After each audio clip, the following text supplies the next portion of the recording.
Queridos irmãos, vamos abrir novamente a palavra do Senhor.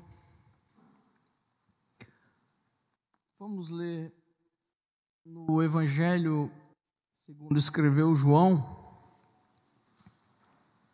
capítulo 6. João capítulo 6. Vamos ler o final do capítulo 6, dos versículos 66 ao 71.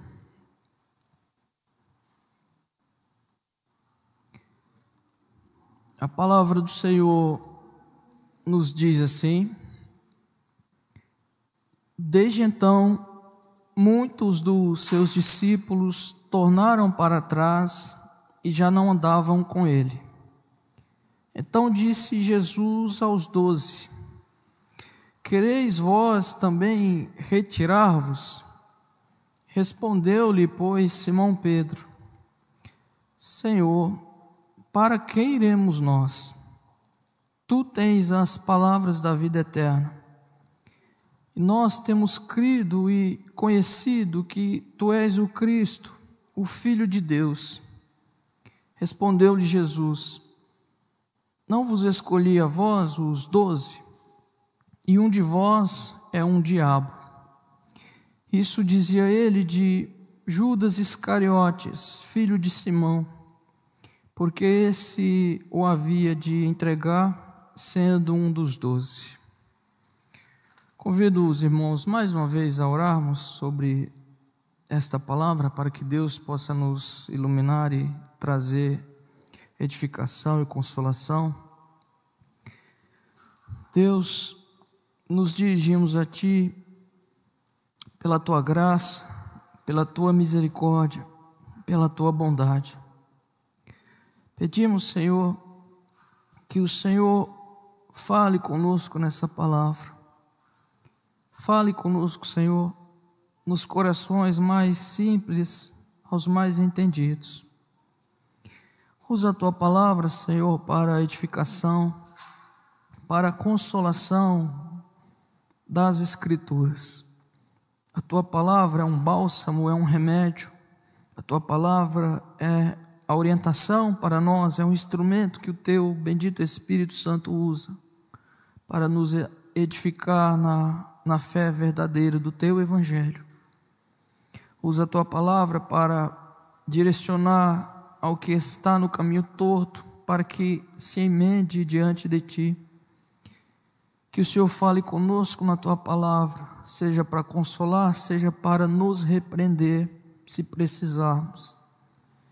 Que a Tua palavra encontre, Senhor, no nosso coração um terreno fértil, pronto para a semeadura. Que possamos ouvir aquilo que o Senhor tem preparado para nós nesta palavra. Dá glória ao Teu nome não a nós, mas ao Teu nome. Por Jesus Cristo, Teu Filho, nós te pedimos. Amém. Meus queridos irmãos, o tema que eu me proponho a falar hoje é diante de Cristo, o Filho de Deus.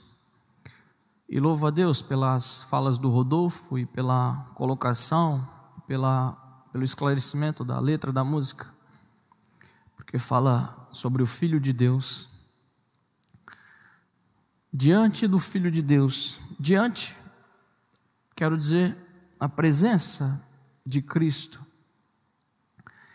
Esse texto que nós lemos, na verdade, para nós entendermos bem ele, nós precisamos entender que essa história toda começa no capítulo 5 do Evangelho de João.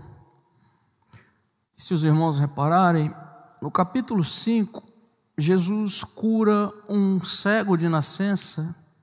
Jesus cura um paralítico de nascença, aliás, melhor dizendo, que havia 38 anos que esse homem era aleijado dos pés.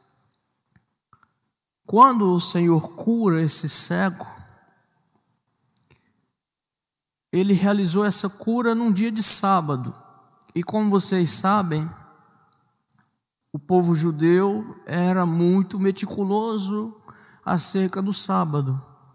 Inclusive, consideravam que realizar um feito como Jesus fez, de tal magnitude, como curar um aleijado que 38 anos estava naquela situação terrível, para eles era quebrar a lei e era pecado. Então, quando o Senhor efetua essa cura, começam-se as perseguições contra o Senhor ali, a ponto de o evangelista relatar que, pelo fato de o Senhor haver curado o homem no sábado, eles começaram a perseguir Jesus e queriam matar Jesus. Então, no capítulo 5, dos versículos 17 ao 47, Jesus está em debate com os judeus incrédulos, que não receberam a sua mensagem. No capítulo 6, que é o texto no qual nós lemos, Cristo sai daquela região onde ele estava, onde ele curou o homem, em Betesda, no tanque de Betesda, e ele atravessa o mar de Tiberíades, conforme João capítulo 6, versículo 1. Quando o Senhor sai, ele vai ao monte. Lá as multidões dos discípulos, muitos discípulos estavam com o Senhor, e o Senhor então realiza o milagre da multiplicação dos pães e peixes, dos versículos 2 ao 15 do capítulo 6 que lemos. Então ele atravessa o mar da Galileia, e enquanto os discípulos estavam no mar, eles veem o Senhor andando sobre as águas. Ele efetua mais um milagre. Dos versículos 22 ao 59 desse capítulo 6, novamente o Senhor está em debate com os judeus, e nesse debate, nessas falas de Jesus, ele estava sendo confrontado pelos judeus e respondendo eles. Jesus falou algumas coisas que não agradou a eles. Então, quando nós chegamos no capítulo 6, no versículo de número 60, muitos que estavam acompanhando Jesus, olha o que o versículo de número 60 diz: muitos, pois, dos seus discípulos, ouvindo isso, disseram: duro é esse discurso, quem o pode ouvir? Qual discurso duro? Jesus havia dito para eles que ele era o pão da vida, que Moisés, em quem eles colocavam a esperança, não dava para eles o verdadeiro pão do céu, mas que Cristo era o pão do céu, o verdadeiro pão que dá vida ao mundo.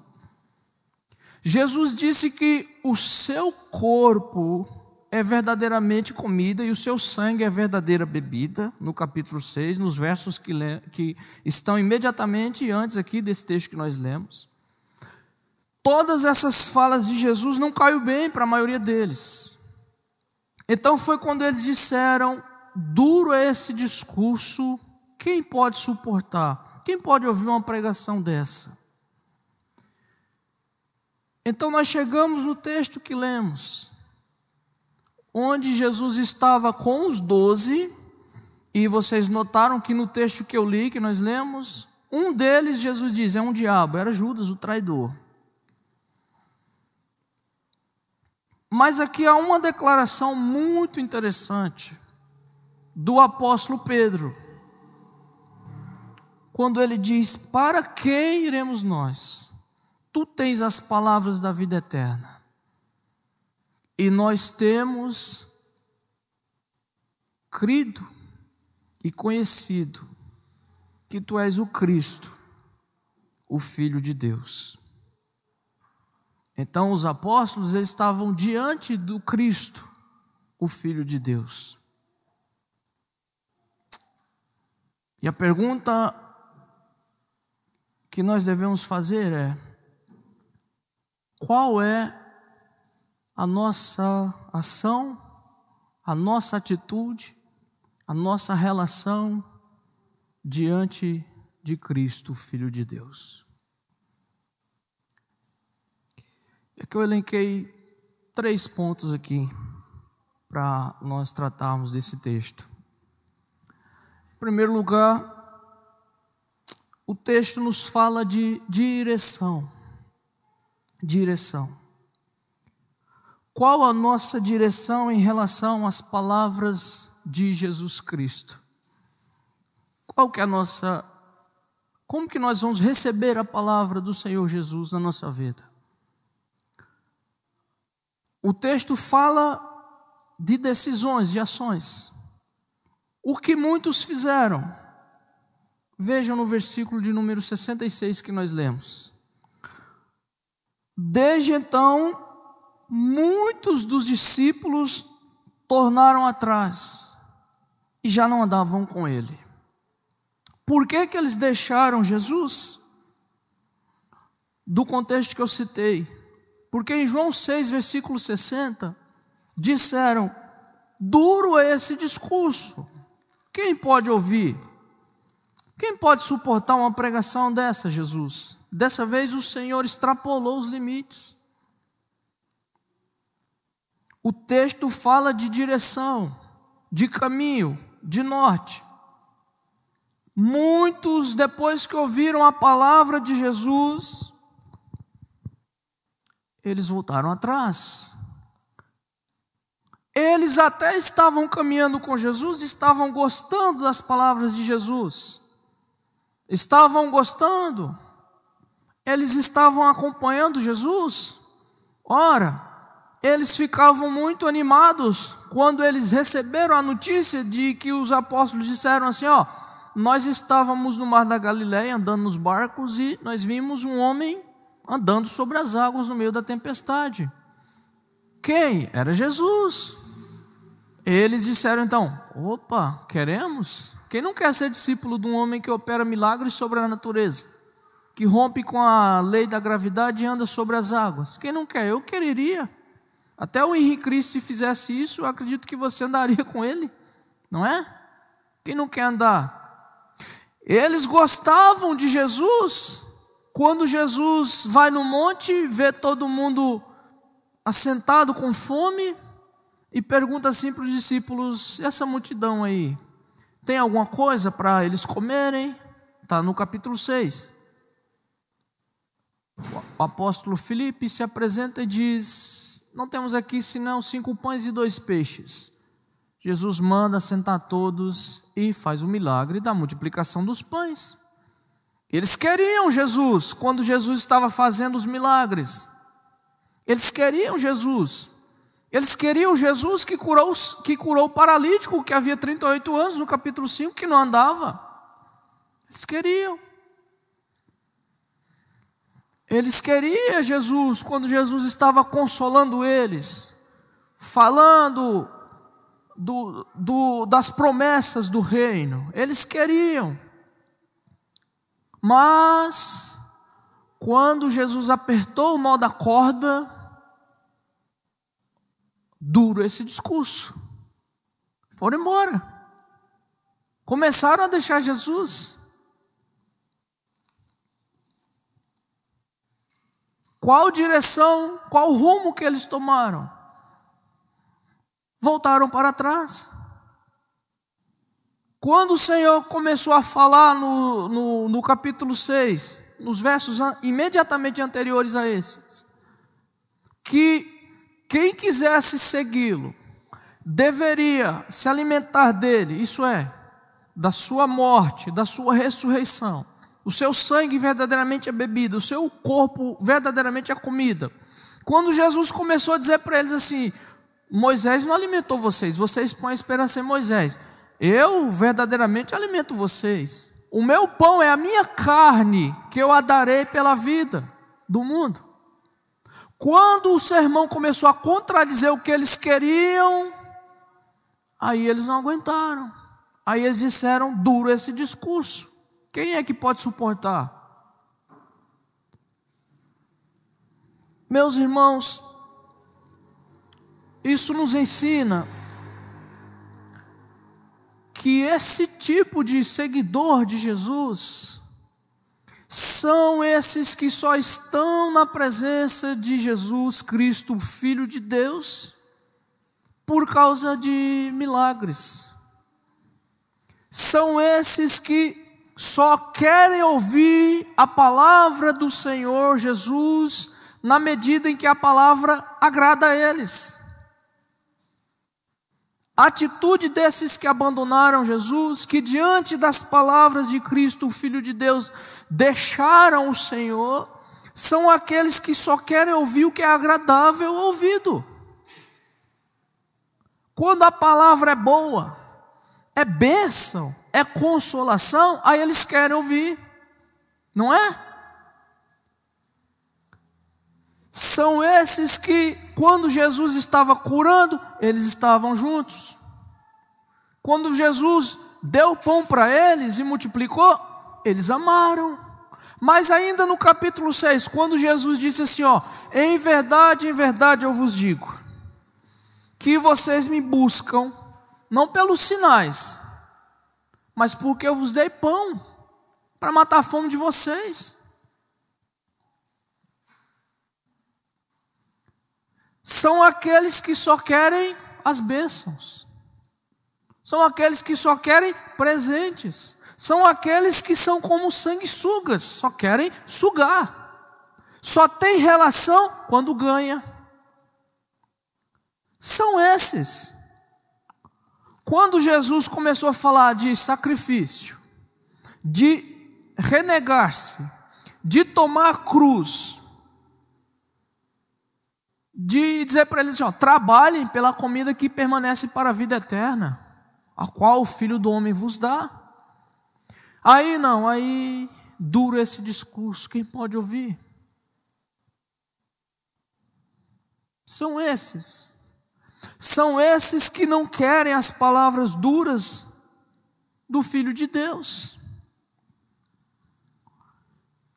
É seguindo esses discípulos do século I que voltaram para trás, deixaram Jesus, que atualmente multidões se amontoam para promover falsos pregadores de prosperidade. São esses, não é nada novo. São esses que quando pegam o microfone já começam a sorrir agradavelmente para a plateia. Que você é tratado não como um crente, mas como um cliente. Que a igreja é tratada não como a igreja do Senhor, a noiva do Cordeiro que precisa ser moldada, lapidada, edificada. Não, a igreja é tratada como empresa. Que conforme a demanda, eles preparam o produto. São esses. É por causa disso que há promoção de pregadores animadores de púlpito. É por causa disso que há pregadores de prosperidade, que só fala de bênçãos, que só fala de edificação, que só fala de consolo, que só fala que Deus vai te abençoar. São desse tipo aqui, que já seguiam Jesus no século I. São esses aqui que quando a corda aperta, eles voltam para trás, já não andam mais com o Senhor e dizem, é dura essa palavra, quem pode aguentar isso?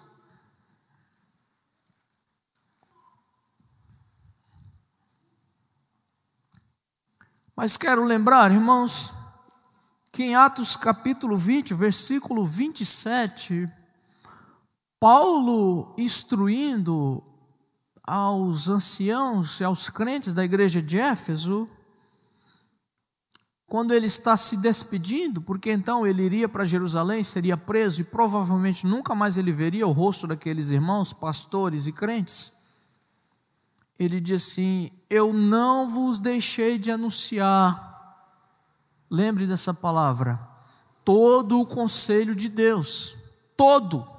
O conselho ali é a palavra, o evangelho. O que isso significa, João? Ora, significa que o evangelho tem consolo? Tem. Eu acabei de ler o Salmo 146 aqui, é um salmo de consolo, de esperança. Tem.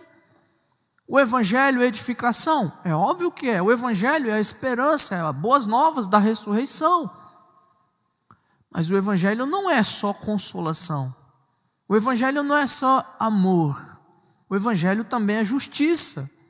O evangelho também é contra o pecado. O evangelho também diz para mim e para você: nós precisamos ser transformados. Mas quando o Senhor prega palavra de transformação, aí é duro o discurso. É duro.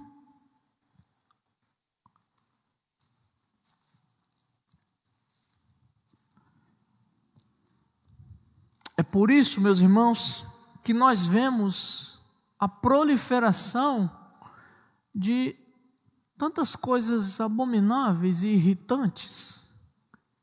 É por isso que você pensa que não é, mas é comum. É por isso que hoje existe um pregador ou uma igreja para cada tipo de crente exigente. Ora, a Bíblia fala, por exemplo, que o homossexualismo é pecado, é pecado. Lá no Antigo Testamento, não. Romanos capítulo 1, 1 Coríntios 6, não. É pecado. É pecado. Mas, se você não quer ouvir que é pecado, você pode ir para uma igreja inclusiva. Não é assim? É assim. São esses que, quando o discurso é pesado, é duro, aí o que eles fazem? Eu vou para uma igreja inclusiva. Não quer se arrepender do pecado. Não é à toa que o divórcio é tão comum dentro da igreja quanto no mundo. É verdade, tem todo um contexto aí. As pessoas casam despreparadas, não são nem crentes, vivem dentro de igreja, mas não foram transformadas, aí separa. Acha que vida de casado é simplesmente estar junto. Não, é uma vida inteira de construção. É uma vida de um sendo moldado pelo outro. Mas o índice de divórcio é tão grande dentro da igreja como fora da igreja. Mas se o sermão prega sobre casamento, sobre fidelidade, e o casal é meio bagunçado, um trai o outro, vai embora. Tem igreja que tolera. Não, vem para cá. Conforme a demanda, o produto. São esses que não aguentam ouvir a verdade do evangelho. É duro o discurso. É duro.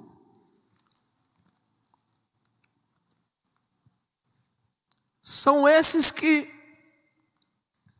algo muito curioso, igrejas especialistas em pessoas da alta sociedade. Tem isso aí, tem. Igrejas especificamente para alcançar a alta sociedade, para alcançar os ricos. Ora, o evangelho faz acepção de pessoas. Diante de Deus, o pobre e o rico é a mesma coisa. Ambos precisam do evangelho. Mas de repente você é famoso. É que o Rodolfo vai gostar dessa. Você é famoso. Então você não quer ser incomodado. Então você vai em alguma comunidade, tem área VIP. Isso não é nem engraçado, é uma palhaçada. Então são esses irmãos que, quando o evangelho mói, quando o Senhor diz assim como disse para Pedro: Pedro, isso é evangelho. Satanás pediu a tua vida para cirandar como ciranda o trigo. São esses que, quando nós somos postos no moinho, aí é duro o discurso. São esses que ficam ouvindo esse tipo de evangelho, só que aí de repente, tendo dinheiro ou não, sendo celebridade ou não, sendo rico ou pobre ou não, ouvindo que é só bênção, quando o dia mau, a tragédia chega na casa deles, eles não têm alicerce. Não tem base, porque é rico ou pobre, a morte é um juiz duro com todos. A morte não respeita a aparência, nem dignidade de ninguém. Juiz e homem simples, a morte ceifa. A tragédia não respeita a aparência, nem cor, nem beleza, nem juventude, nem idade. Ela vem, e aí essas pessoas não estão prontas. Por quê? Porque elas ouviram um evangelho falso, falho. Só estiveram com Cristo quando o Senhor estava abençoando eles. Quando o Senhor começou a falar de cruz, de sofrimento, de suportar a dor, aí Jesus, não, estava bom até aqui. Qual que é a nossa direção diante de Cristo, Filho de Deus? Tem aqueles que voltam para trás diante das suas palavras. Mas qual deve ser a nossa direção, meus irmãos? No versículo de número 67, o Senhor nos confronta, porque Ele ficou só com os 12. E aí vocês poderiam dizer, não, já que Jesus foi acusado anteriormente de dar um duro discurso, agora Ele está num campo restrito, só Ele e os 12. Agora Ele vai amenizar a palavra. Não, mas olha o que Jesus diz.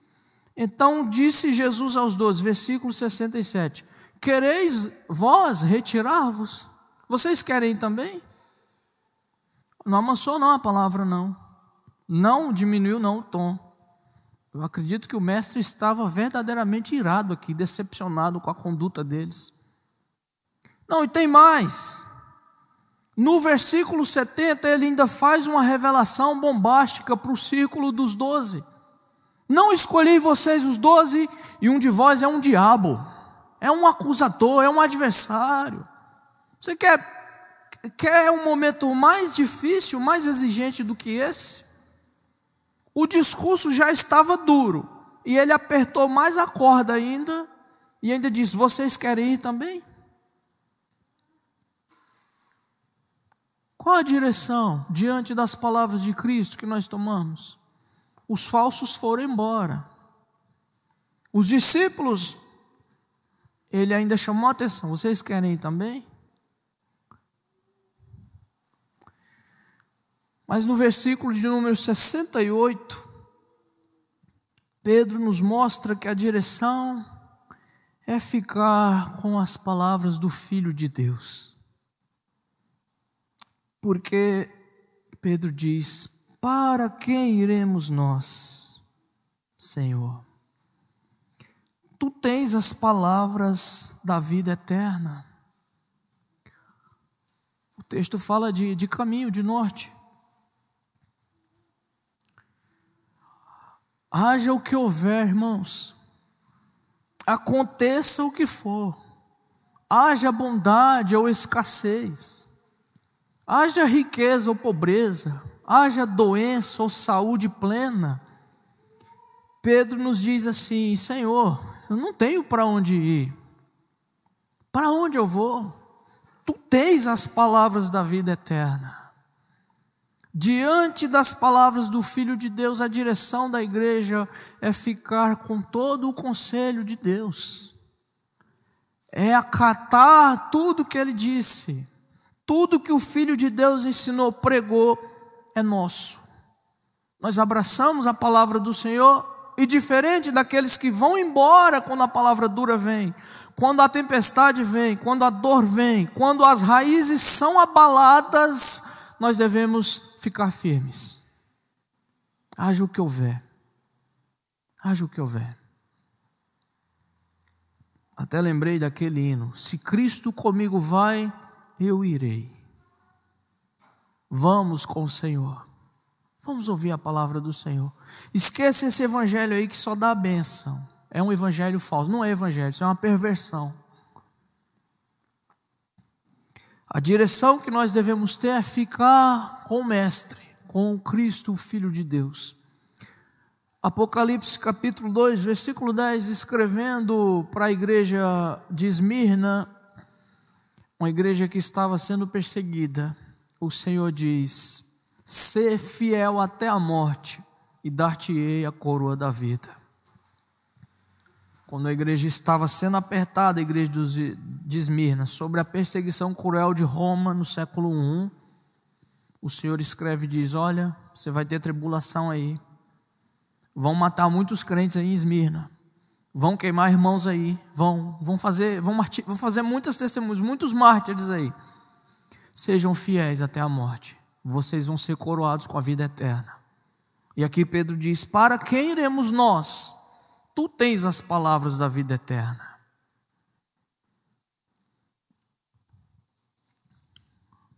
Mas uma segunda verdade que esse texto me aponta: diante de Cristo, o Filho de Deus, devemos ter nossa confissão de fé nele. O texto nos fala de fé no versículo de número 68. Pedro diz: nós temos, em primeiro lugar, crido. O texto fala de confissão. Aqui nós temos a fé, a confissão de fé de Pedro, e nós temos aqui o objeto da fé de Pedro, Cristo Jesus, o Filho de Deus. Diante de Cristo Jesus, meus irmãos, o Filho de Deus, nós devemos ter nossa fé alicerçada nele, em Cristo. Por que isso é tão importante? Ora, se você pegar o contexto do século I, do ambiente judaico aqui, se pegar Pedro aqui, os discípulos, Jesus, era um verdadeiro caldeirão de crenças. Existia inúmeras expressões e tipos de fé possíveis aqui, para não mencionar nem o paganismo greco-romano aqui, porque aí não tem limite o número de seitas politeístas, para nem pensar nesse quesito. Mas se você pegar só o ambiente judaico aqui, de Jesus e dos apóstolos, pelo Novo Testamento você consegue selecionar alguns tipos de segmentos religiosos. Você pode pegar, por exemplo, os samaritanos, a mulher de Samaria, em João capítulo 4, é evidência disso. Você pode pegar os fariseus e os escribas. No capítulo 23, o Senhor denuncia eles e a sua hipocrisia. Você pode pensar também nos herodianos, que era um partido religioso que era a favor da dinastia herodiana governando a Judéia. Você pode pensar nos zelotes. Um dos apóstolos de Jesus, Simão Zelote, era desse partido. Foram esses que em 66 começaram a assassinar soldados de Roma em Jerusalém e levou às guerras judaicas. Então em 70 Jerusalém foi destruída, foi incendiada por causa dos zelotes que iniciaram a guerra contra os romanos. Você tinha também, que o Novo Testamento não menciona, os essênios, que era outro grupo de monges judaicos que também falavam, interpretavam a lei, pregavam o evangelho e tinha o seu tipo de Messias esperado. Então Pedro, João, Tiago, Judas, todos os 12 que andavam com ele e os demais que ouviam a sua palavra, sabia que todos esses ramos do judaísmo do século I, do século III a.C., pregavam promessas também. Mas Pedro aqui nesse versículo que nós lemos, ele menciona 2 vezes o pronome pessoal tu, em referência a Jesus. Isso é particular, isso é afirmativo, isso é esclarecedor, isso é exclusivista. Todo esse contexto aqui oferecia para eles uma possibilidade. Se você fosse um homem mais guerreiro, você poderia ingressar no partido dos zelotes. Você tem sangue mais fervente, quer pôr a mão nas armas, você pode ir. Vai lá ser um zelote lá, vai servir a Deus sendo um zelote. Se você fosse um monge e queria se retirar de tudo, você poderia ser um essênio. Se você estivesse junto com a aristocracia, você poderia ser um saduceu. Se você queria ser popular, você poderia ser um fariseu. Ah, você segue outro tipo de crença diferente, seja um samaritano. Havia essas possibilidades. Mas Pedro diz: para onde iremos nós, Senhor? Tu, 2 vezes, tens as palavras da vida eterna. Todos esses ramos, nenhum deles conseguiu imprimir nos apóstolos uma fé. Nenhum deles conseguiram trazer para eles aqui, vamos conosco aqui. Tem evidências aqui salvíficas. Temos aqui no nosso grupo o que vocês precisam, o que vocês estão procurando. Não. Só Jesus tem isso. Só Jesus. Só Jesus teve em si a suficiência capaz de fazer aqueles discípulos do século I olhar para ele e dizer assim: tu tens as palavras da vida eterna. Só ele, mais ninguém. Diante de Cristo, Filho de Deus, nossa confissão de fé deve estar nele, irmãos. Nele. Nele. Cristo foi anunciado. Cristo foi proclamado. As Escrituras foram dadas a Israel. Foram transmitidas para nós. Testemunham de quem? Dele. De Jesus. Não há outro Salvador que virá. Não vai vir mais ninguém. Não há outro meio, é somente Ele. Somente Ele. Devemos ter nossa fé em Cristo, Filho de Deus. Quero dizer, nele, por Ele, para Ele. Nele, Ele é a base. Por Ele, é Ele que é o medianeiro único das nossas ações, do nosso culto, das nossas expressões de fé, de louvor, de ação de graças. Para Ele. É para Cristo que nós existimos. É para Cristo que fazemos o que fazemos ou deixamos de fazer o que fazemos. É para Ele. É tão importante a fé em Cristo e apenas em Cristo, que eu vou dizer para vocês que a fé em si não vale nada. A fé em si. Tem que dizer, não, depende da fé. Não, não depende da fé não. Depende de Cristo. Sim, a Bíblia mostra isso. Fé em milagre, por exemplo. Não basta ter fé em milagre. Milagres, vocês acreditam que os judeus do século I criam em milagres ou não? Sim. Sim. E Jesus chega a dizer assim: vocês dizem somos filhos de Abraão. Jesus diz: vocês têm por pai ao diabo. Vocês acreditam que eles tinham fé em Moisés? Sim. Vocês acreditam que eles acreditavam que Moisés abriu o mar? Sim. Foi através deles que Deus deu a revelação, as Escrituras. Eles acreditavam em milagres. Eles acreditavam que todos os feitos do Antigo Testamento eram reais. Eles acreditavam até nos milagres que Cristo fez. Só você ler João capítulo 11, o desdobramento do milagre da ressurreição de Lázaro. Quando acontece todo o milagre de Lázaro, e Lázaro, olha, Lázaro havia sido morto depois de 4 dias, foi ressuscitado. Foi um milagre estupendo, foi uma coisa assim que abalou os alicerces do judaísmo do século I. Então, Lázaro estava circulando, e todo mundo sabia que Lázaro havia morto há 4 dias. Então o Sinédrio era o principal conselho espiritual, jurídico de Jerusalém. Então o Sinédrio se reuniu e disse assim: o que nós vamos fazer? Porque é notório o sinal que esse homem fez. Eles criam em milagre, até nos milagres de Jesus. Mas só crer nos milagres de Jesus não significa estar salvo, porque a salvação depende da confissão, da fé depositada em Jesus. não é nem por crer no que Ele pode fazer, mas crer no que Ele é. Por isso, nele, por Ele e para Ele.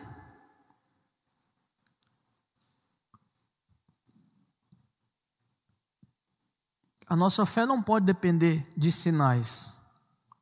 Via de regra, nós vamos viver muitas vezes e não vamos ver sinais. Ou vamos viver muito com sinais. E pode acontecer de muitos verem sinais e não serem salvos. E pode acontecer de não vermos nenhum sinal e sermos salvos. João Batista andou aqui na terra, teve um curto ministério, quase um ministério parecido com o tempo do Senhor, menos de 2 anos, eu acredito. E João Batista não fez nenhum milagre, não é verdade? João Batista não ressuscitou ninguém, João Batista não curou cego, João Batista não fez aleijado andar. E Jesus disse assim em Mateus capítulo 11: entre os nascidos de mulher, não tem um homem como João. Não tem. Diante de Cristo, Filho de Deus, nossa fé deve estar exclusivamente nele. Nele. Tudo que você precisa ter é Cristo. É Cristo. Lutero tinha um método de oração que ele dizia para Cristo: eu sou teu, salvai-me. Eu sou teu. Cada um de nós, irmãos, é de Cristo. Paulo diz isso: tudo é vosso e vós de Cristo para a glória de Deus. Cristo é tudo que temos e o que precisamos. A nossa fé deve estar alicerçada nele. É somente por Cristo que somos salvos, é pela graça, pela fé em Cristo. É somente por Cristo que Deus Pai envia o Espírito Santo para nós. Por isso, Pedro ser tão enfático: tu tens as palavras de vida eterna. E nós temos visto e crido e conhecido que tu és o Cristo, Filho de Deus. Mas eu vou caminhar para o terceiro ponto. Diante de Cristo, Filho de Deus, nós devemos ter vida com Ele. Novamente, olha o versículo de número 69. Nós temos crido, como eu disse, fé, expressão de fé, confissão. Mas ele diz ainda, crido e, na minha versão, conhecido que tu és o Cristo, Filho de Deus. Nós cremos, mas nós não somente cremos, Senhor, mas nós vivemos isso. É o que Pedro está dizendo aqui. Quando Jesus disse: vocês querem ir também? Ele respondeu: para onde, Senhor? Nós temos crido, nós cremos no Senhor. Nós cremos, mas não só isso. Nós temos vivenciado, nós temos conhecido. Conhecer aqui quer dizer, nós temos tido o necessário, nós temos participado, nós somos testemunhas vivas de que o Senhor é o Cristo, o Filho de Deus. Porque, irmãos, não basta crer sem viver. Não basta fé sem obras. Não basta conhecer e não experimentar. Não basta ter conhecimento de Jesus, não basta ter confissão de fé em Jesus e não viver com Jesus e através de Jesus. Eles tiveram a experiência, as provas necessárias as quais os convenceu de que Jesus realmente era o Cristo, o Filho de Deus em quem eles esperavam. Nós precisamos, meus irmãos, de vida com Cristo. Nós não precisamos só da fé na palavra. Nós precisamos a vida de Deus em nós, a vida de Cristo em nós. É verdade que nós não podemos buscar as experiências por elas em si, porque nós precisamos de uma base. Nós não precisamos de experiências que não têm base bíblica nenhuma. Nós não precisamos disso. Nós não precisamos buscar no evangelho místico atual as experiências das mais estranhas possíveis. Não devemos correr atrás de sinais. Não devemos. Experiência por si é algo muito perigoso. Mas por outro lado, nós não devemos cultivar uma fé só de leitura, de conhecimento, de confissão, sem crer no poder de Deus. Não podemos. Eu acredito que a história, ela é a mestra da humanidade. Eu acredito assim porque eu estou repetindo o que muitos já disseram. E quando eu olho para a história da igreja do Senhor, a história do cristianismo, se preferir assim, eu vejo que cometemos alguns erros por causa de confissão por si e não pela vida de Deus na nossa alma. Deixa eu lembrar para vocês alguns fatos históricos aqui rapidamente para ficar melhor o nosso ponto. Martinho Lutero estabeleceu a reforma na Alemanha. Todo mundo conhece Lutero, pelo menos ouviu falar. E na Suíça, ou os cantões suíços, na época, lá tinha um outro reformador chamado Zwinglio, Ulrico Zwinglio. Os dois eram contemporâneos. Mas, quando foram para definir a fé, houve uma reunião chamada assim, Colóquio de Marburgo, cidade da Alemanha, onde eles se reuniram. Lutero, Zwinglio e outros, entre eles Philipp Melanchthon, que era um braço direito de Lutero, Martin Bucer, que era outro pastor de Estrasburgo, um homem muito amigável, muito conselheiro, assim como Melanchthon.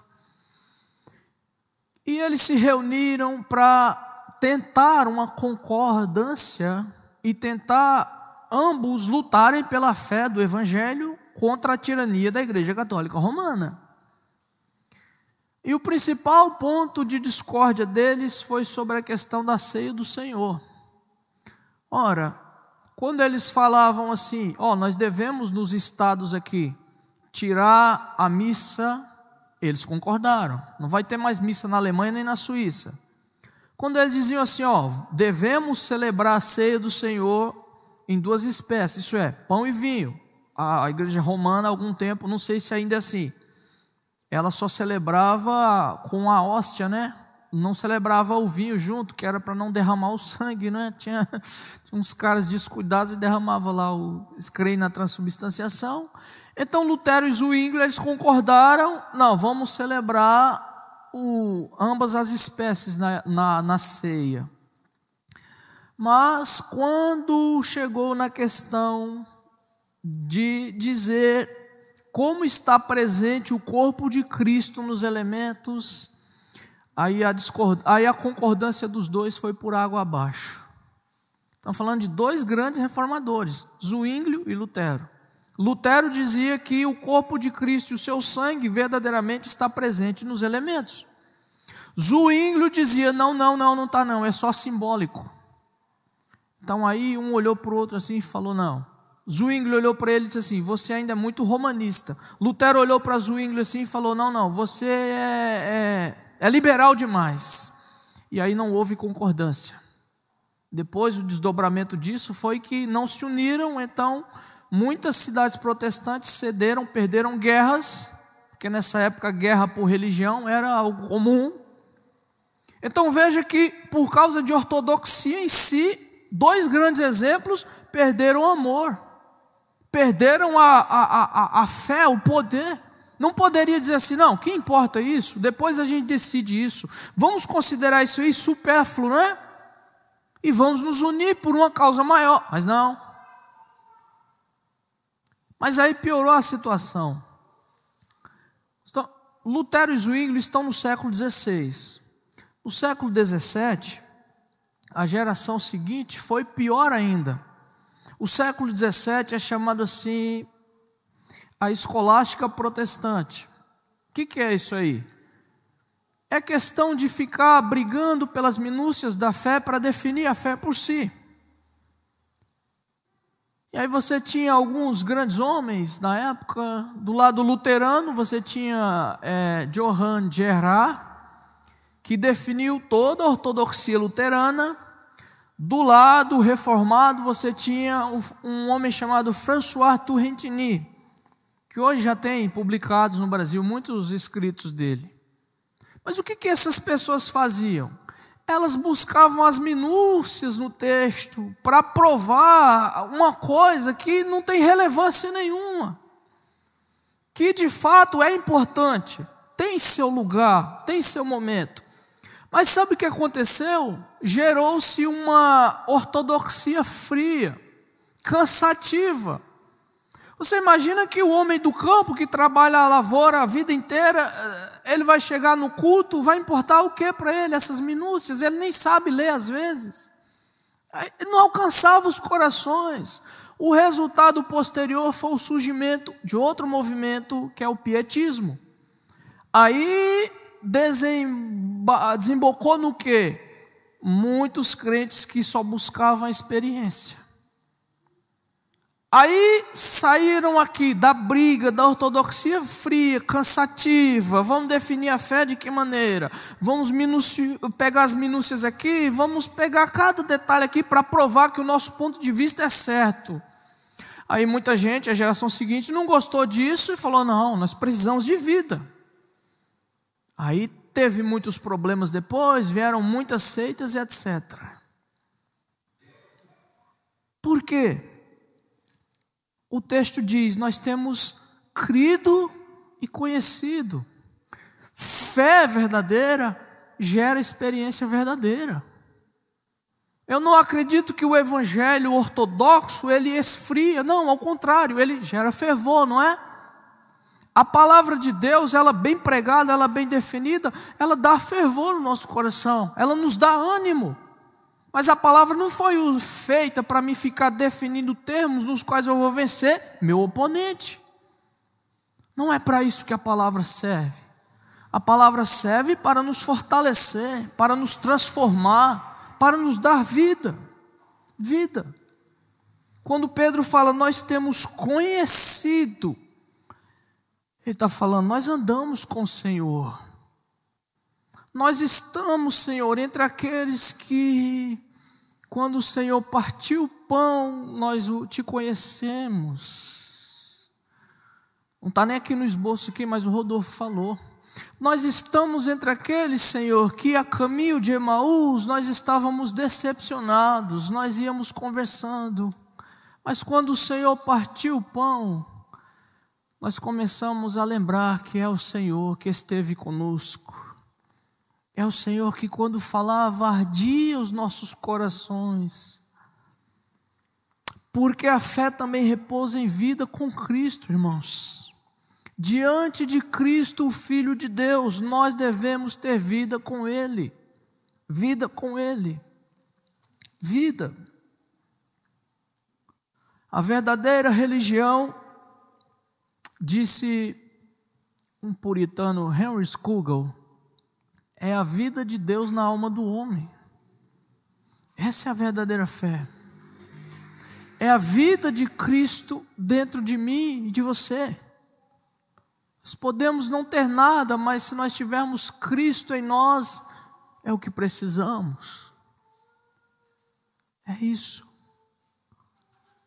Temos crido e conhecido que Tu és o Cristo, o Filho de Deus. Não é importante apenas confessar, é importante nós ter a vida de Cristo em nós. É importante nós também vivermos. Não basta só crer da maneira correta, porque até o diabo crê e estremece. É importante também viver a vida de Cristo em nós, viver de forma correta. Não é importante só glorificar a Cristo por palavras, por confissão, por documento, por tratados teológicos, não. Ao lado disso, nós devemos também glorificar o Senhor na nossa expressão, na nossa vida, na nossa comunhão. com ele e com o próximo também. Vida. Quando a vida de Cristo flui em nós, isso faz toda a diferença. Eu quero encerrar citando um último dado histórico.